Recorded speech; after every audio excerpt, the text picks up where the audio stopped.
Hi everybody, welcome to Caketastic Cakes. It's Jen, and as you're going to see in this quick little overview before the main video, I'm going to be showing you how to make a Superman and Batman logo out of gum paste. And this is something that you could make out of fondant as well if you want to.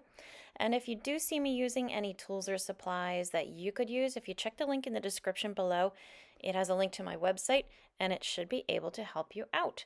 So get ready to follow along in this step-by-step video. All right, I'm going to start with a printout I have of my Superman logo. I just went online, found one that was about 3 by 4 inches tall and wide, I guess, tall versus wide.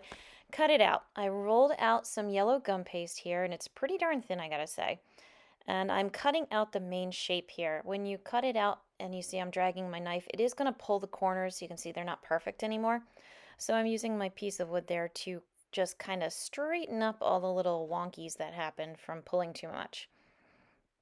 Now I'm going to use my X-Acto knife and very carefully remove all of the light coloring so I'm left with the S and the outline of the logo.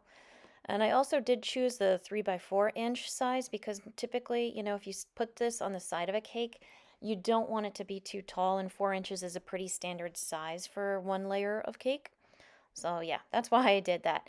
All right, now that I got my S carved out, I rolled out some red gum paste, very thin once again, and I'm just going to again carefully trace this out. You could definitely use fondant for this if you want to.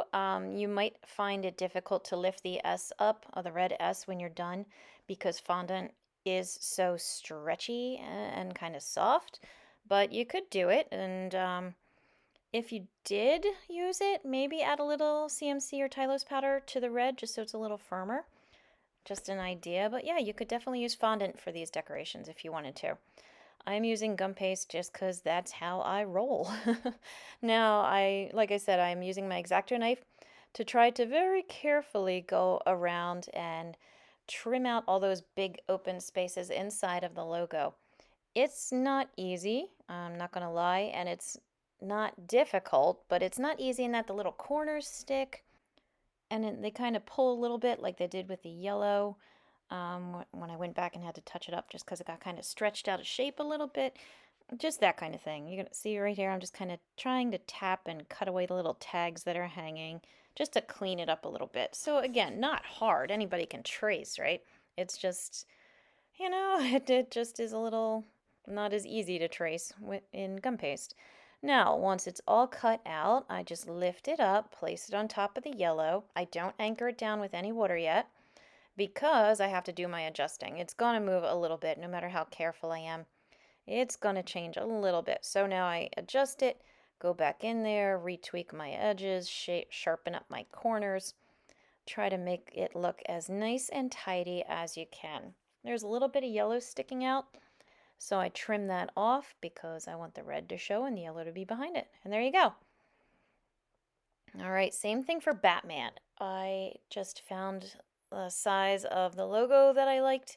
I'm going with the iconic Batman logo. I don't know if anyone cares, but in my research, I've come across over 40 different logos for Batman that have been used throughout his creation until now. So yes, there's a lot of Batman logos out there, but this one is considered the iconic one, which everyone kind of recognizes. So I have my yellow that I cut out there. I went back and then once, just like the Superman, I did the entire outline, went back and cut out the bat symbol in the center. My yellow is just as thin or thick, depending on your point of view, as the one for Superman. And again, I rolled my black out even thinner. I try to keep it pretty darn thin. You don't want to go too thin to the point where it will become too stretchy if you pick it up or fragile if you handle it, but try to go lighter on it if you can. Again, using my X-Acto knife to follow the curves around.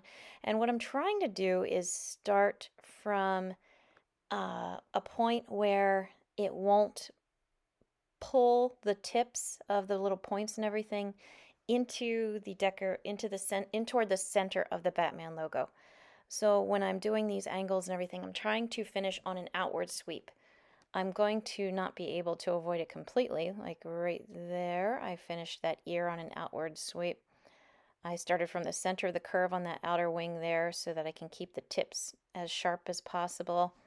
but you're going to see a little bit of a difference in a moment in what I'm talking about. And even if it happens, you just tweak it when you're done. So right there, see that one center peak between the tail and the wing on the left versus the right? It comes down a little bit further on the right than on the left. Yeah, just little things like that. And that's why I'm putting the paper cutout back on top so I can readjust everything to make it more even. And then once it's even, it goes on top of the logo, or the yellow part of the logo, as centered as possible. I'm just rubbing the back of my fingernail along the edge to make it a little smoother. I'm rolling out some more black really long, really thin. And then I'm going to cut a nice even stripe right down it to create the border around the Batman logo. So it's nice and long and as even as possible. This one I am going to go ahead and put some water on because it can stick. I'm not going to readjust this when I'm done. But once you're happy with the position of the Batman logo, you're going to go back, add a little bit of water underneath of it so it will stay in place. So yes, just a little bit of adjusting, a little bit of rubbing, a little bit of trimming. See that big fold that was in there that I didn't even realize was in there.